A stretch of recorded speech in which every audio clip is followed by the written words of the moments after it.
मुलांनो, आज आपण रॉबर्ट मर्टन यांची प्रमाणक शून्यतेची संकल्पना पाहणार आहोत. सामाजिक संरचना आणि व्यक्ती यामध्ये घनिष्ठ संबंध आहे. व्यक्ती हा सामाजिक संरचनेचा एक अविभाज्य घटक असल्याने अनेक विचारवंतांनी हे विचार स्पष्ट केले आहेत.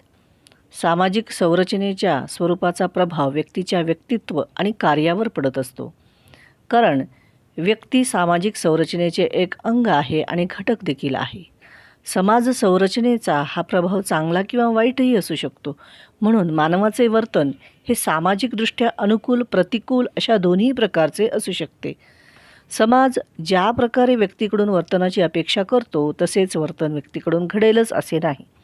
जेव्हा व्यक्तीकडून समाजदृष्ट्या प्रतिकूल किंवा समाज विसंगत वर्तन घडते तेव्हा त्या वर्तनास प्रमाणक शून्यता किंवा नियमहीन किंवा विचलन असे म्हणतात.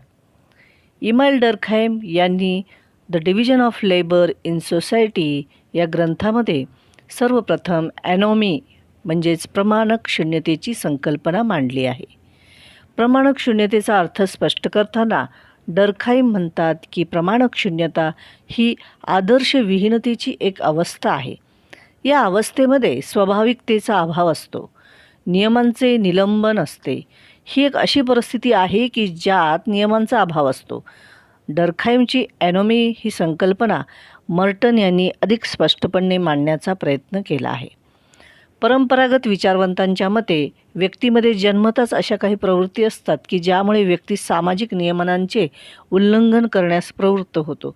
म्हणजेच व्यक्ती सामाजिक नियमांचे उल्लंघन करण्यास त्या प्रवृत्ती प्रेरित करतात. लोम्ब्रोसो यांनी स्पष्ट केले आहे की अपराधी हे जन्मजात असतात.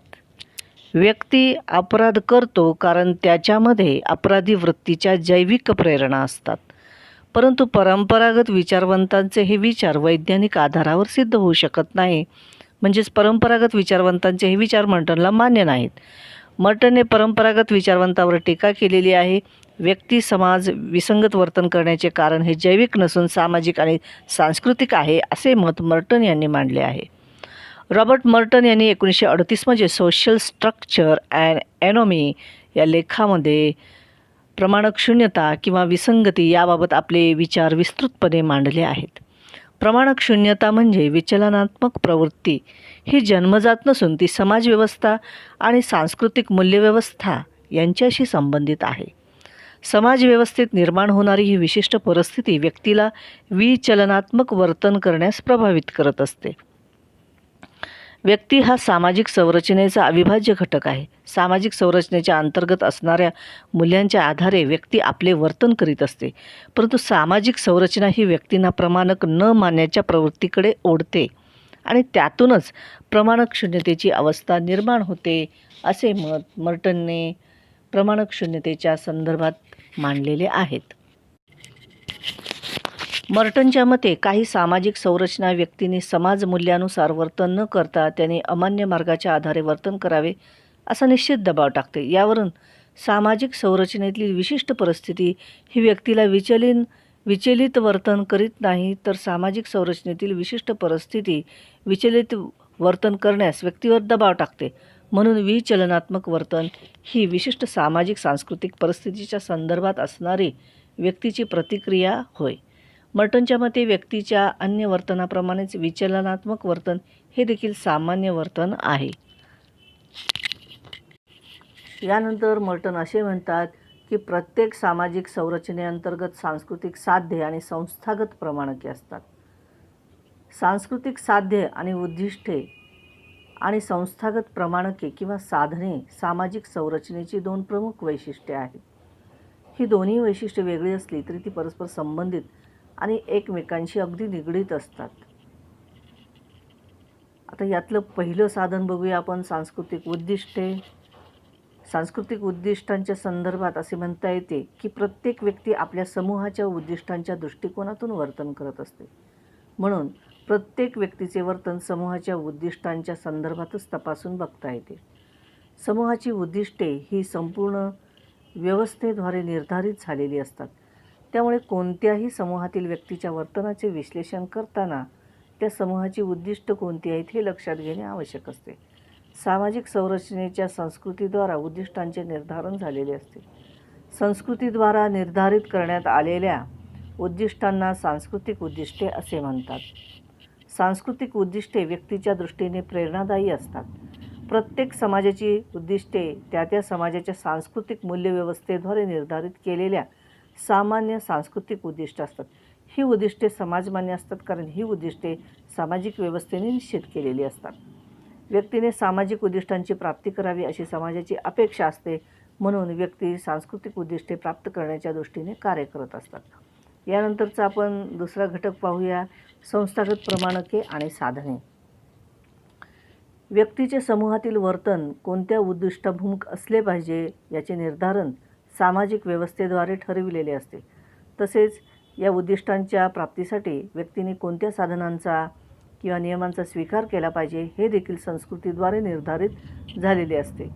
समाजाचे सांस्कृतिक उद्दिष्ट प्राप्त करण्याच्या दृष्टीने समाजमान्य साधनांचा अवलंब होणे आवश्यक असते. यालाच मर्टनने संस्थाकृत प्रमाणके किंवा साधने असे म्हटले आहे. जेव्हा समूहातील व्यक्ती सांस्कृतिक उद्दिष्टांची पूर्ती संस्थाकृत साधनांच्या माध्यमातून करते, तेव्हा व्यक्तीचे वर्तन हे अनुचलनात्मक असते. व्यक्तीने नेहमीच अनुचलनात्मक वर्तन करावे अशी समाजाची अपेक्षा असते, परंतु त्यावेळी व्यक्ती सांस्कृतिक उद्दिष्टांची पूर्तता समाजमान्य साधनाद्वारे करण्यास असमर्थ असते. तेव्हा अशी परिस्थिती निर्माण होते की व्यक्तीवर उद्दिष्ट पूर्तीबाबत समाजाचे दडपण येते आणि या दडपणामुळे ती व्यक्ती विचलनात्मक वर्तन करण्यास प्रवृत्त होते.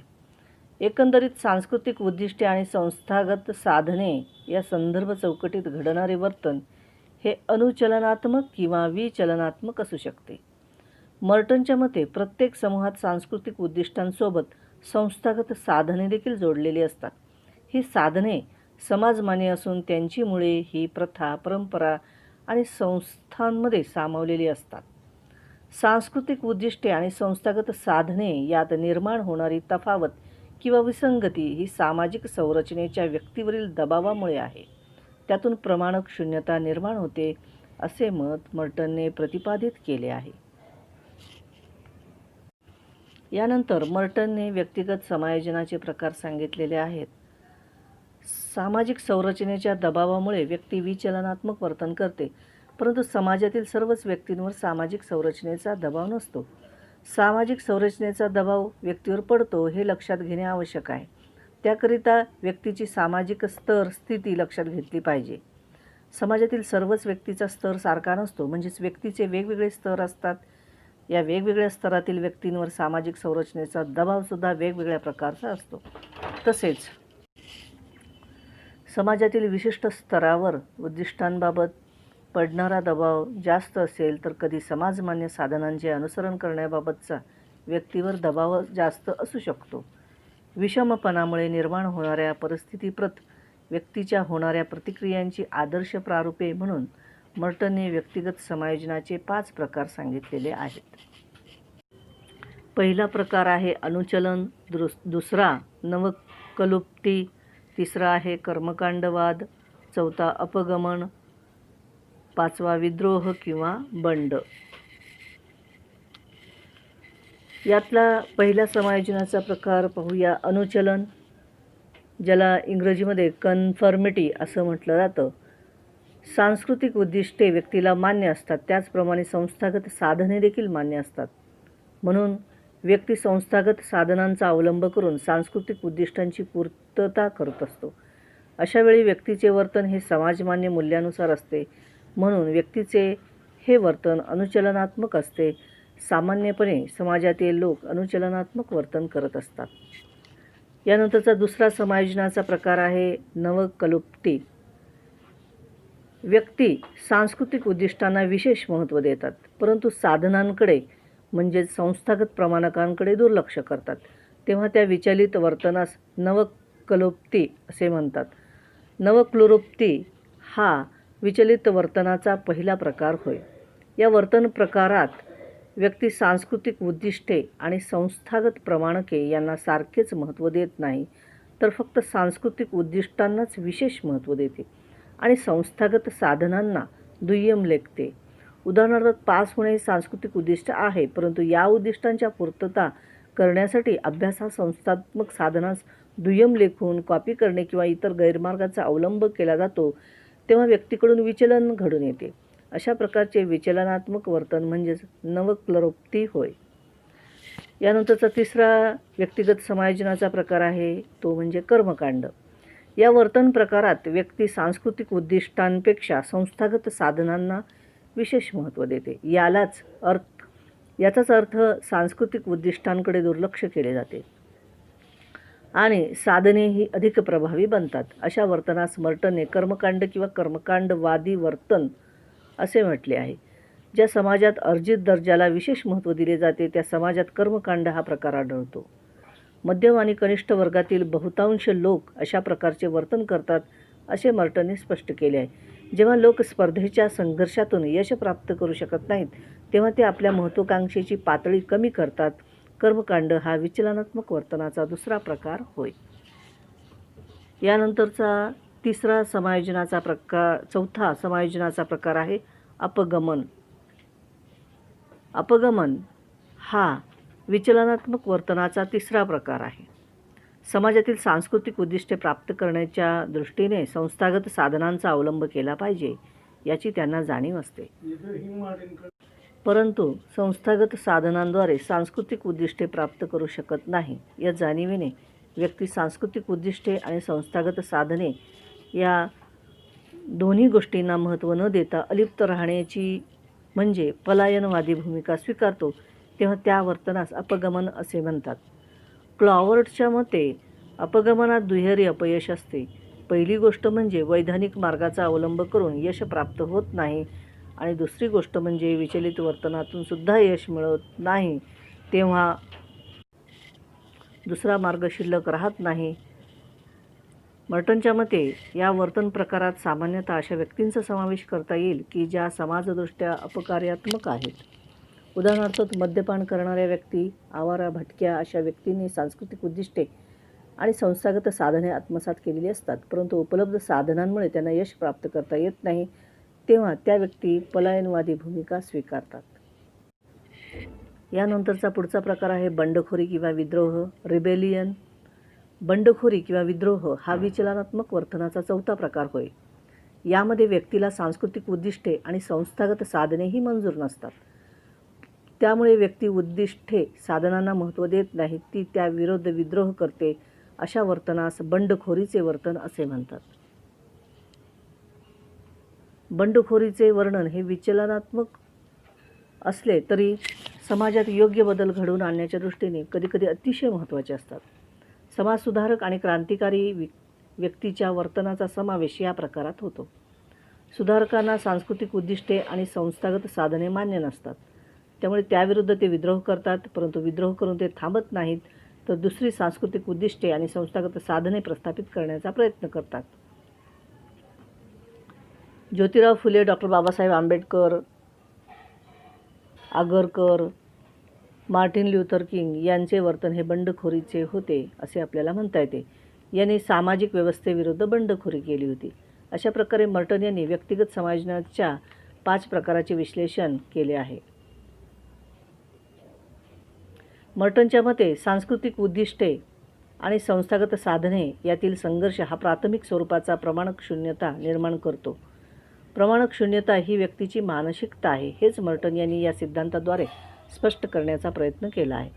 म्हणून मर्टन म्हणतो की प्रमाणक शून्यता लोकांची स्थिती नसून सामाजिक जीवनात असुरक्षितता निर्माण होणे तसेच समाज जीवनात विघटनाची जलद प्रक्रिया निर्माण होऊन गोंधळाची अवस्था निर्माण होणे हे प्रमाणक शून्यतेचे प्रतीक आहे, असे विचार मर्टनने प्रमाणक शून्यतेच्या संदर्भात मांडले आहेत. मर्टनच्या प्रमाणक शून्यतेच्या विचारांवर काही टीका करण्यात आलेल्या आहेत. त्या पुढील प्रमाणे: प्रमाणक शून्यता ही संकल्पना विचलनात्मक वर्तनाचे विश्लेषण करण्यासाठी अतिशय उपयुक्त असली तरी देखील या संकल्पनेवर काही विचारवंतांनी टीका केलेल्या दिसून येतात. त्यातली पहिली टीका पाहूया. प्रमाणक शून्यता ही संकल्पना चुकीच्या समजुतीवर आधारित आहे. मर्टनच्या मते नवकलोरप्ती आणि कर्मकांड हे मध्यम आणि कनिष्ठ या वर्गात अधिक प्रमाणात आढळून येते. परंतु मर्टनचे हे मत योग्य वाटत नाही. टीकाकारांच्या मते अमेरिकन समाजातील निम्न स्तरात प्रमाणशून्यता आढळून येत असली तरी सर्वच समाजातील निम्न स्तरात असे आढळून येते असे नाही. विचलनात्मक वर्तन प्रकार हा श्रीमंत, उच्चवर्गीय, उद्योगपती, उच्च व्यावसायिक इत्यादी समूहात मोठ्या प्रमाणात आढळून येतो. म्हणून ही संकल्पना सर्व समाजास लागू होत नाही. दुसरी टीका पाहूया. व्यक्तीवर सामाजिक संरचनेच्या दबावाच्या प्रभावामुळे विचलनात्मक वर्तन घडून येते असे मर्टनचे मत आहे.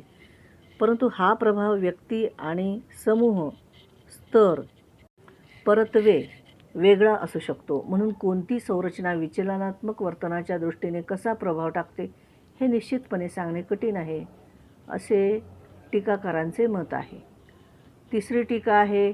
प्रमाणक शून्यतेच्या संकल्पनेत सामाजिक नियंत्रण व्यवस्थेचे महत्त्व आणि योगदान कमी लेखले आहे अशी ही टीका करण्यात येते. सामाजिक व्यवस्था व्यक्तिवर्तनातील विसंगती कमी करण्याच्या दृष्टीने कार्य करते. कोणताही समाज हा कधीही पूर्णपणे सुसंघटित आणि संतुलित राहू शकत नाही.